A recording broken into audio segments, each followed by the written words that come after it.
এদিকে রান্না শুরু করব, আর অন্যদিকে মেয়েদের আবদার চা খাবে। আমি তো চা ছেড়ে দিয়েছি। বিভিন্ন মশলা দিয়ে ঘন দুধ আর চা পাতি মিশিয়ে পরিমাণ মতো চা পাতি দিয়ে ফুটিয়ে নিয়ে তারপর গরম দুধ ঘন দুধ মিশিয়ে চা বানিয়ে নিয়েই চলে আসলাম। তারপর চলে গেলাম রান্নাঘরে। এখানে একটা সবজি রান্না হচ্ছে। মাছ ছাড়াই বেগুন, সজনে ডাঁটা, আলু আর সরিষা বাটা দিয়ে রান্না হচ্ছে। এবার নিয়ে আসলাম ডিমের টক ঝাল মিষ্টি ডিমের ভোনা। বিভিন্ন রকমের বাদাম বাটা, টক দই, মশলা দিয়ে কষিয়ে নিয়ে ডিমের ভোনা সাথে হালকা তেঁতুলের টক দিয়ে রান্না হচ্ছে। দেখে কেমন মনে হচ্ছে? খাওয়া যাবে তো? রান্না শেষে হাজির হয়ে গেলাম খাওয়া দাওয়া নিয়ে। এখানে আছে রোস্ট, ঝাল রোস্ট আর ডিমের ভোনা, টক ঝাল মিষ্টি ভোনা, যা আমার পরিবারের খুবই পছন্দের খাবার। সবজি না হলে তো চলেই না। পরবর্তী বেলার জন্য রান্না করে নিয়েছি এখানে বাঁধাকপির সাথে একটু মুসুরির ডাল দিয়ে আর পাঁচফোড়ন দিয়ে একেবারে মাখা মাখা ঘন টাইপের একটা সবজি তরকারি, এবং তরকারিটা কিন্তু ভীষণ মজা।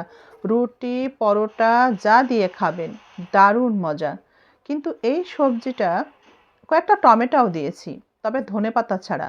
ধনেপাতা কেউই পছন্দ করে না, এই জন্যে দেওয়া হয়নি। সময়ের কোনো একটা দিনে চলে আসলো সন্ধ্যাবেলাতে তরমুজ। ভীষণ মজাদার এবং খুবই সুস্বাদু। দেখতে তো ভীষণ লাগছে, কালারটা কত সুন্দর, খেতেও কিন্তু ভারী মজা হয়েছে। এ বছরের জন্যে প্রথম তরমুজ খাওয়া। তরমুজটা কিন্তু নিজের ছিল না, গিফট পেয়েছিলাম ভাইয়ের বাসা থেকে। দারুণ একটা খাওয়া দাওয়া। আজ যে রান্নাটা হলো, রুই মাছের মাথা দিয়ে মুগের ডাল রান্না। আজকে রান্নায় ছিল মুগের ডালে রুই মাছের মাথা।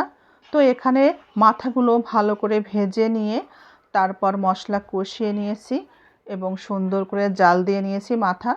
তারপর এখানে আরেকটা চুলাতে মুগের ডাল সিদ্ধ করে নিয়েছি।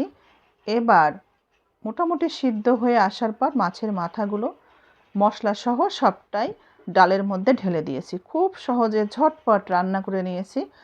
আজ এই মুগের ডালের সাথে মাছের মাথা এবং পরিমাণ মতো স্বাদ মতো মরিচ এবং ঝাল দুটোই ব্যবহার করেছি।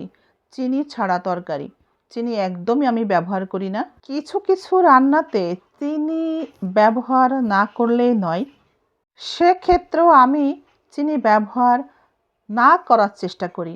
তবে অনেকেই কিন্তু চিনি ব্যবহার করে, পোলাওতে ব্যবহার করে, আর বিরিয়ানি তো চিনি ছাড়া হয়ই না। এখন বলে জানতো ভাই বোনেরা, এই রান্না বান্নাগুলো দেখতে কেমন হয়েছিল, স্বাদ বা কেমন হতে পারে। যদিও আপনাদেরকে খাওয়ানোর সৌভাগ্য হলো না, আমি নিজে খেয়েছি, দেখেছি ভীষণ মজা। আপনারা এই ভিডিওটি দেখেই বলুন তো রান্নাটা কেমন হলো, রান্নাগুলো কেমন হলো। চোখে দেখে কি রান্নার স্বাদ বোঝা যায়? অবশ্যই মন্তব্য করে যাবেন কমেন্টে।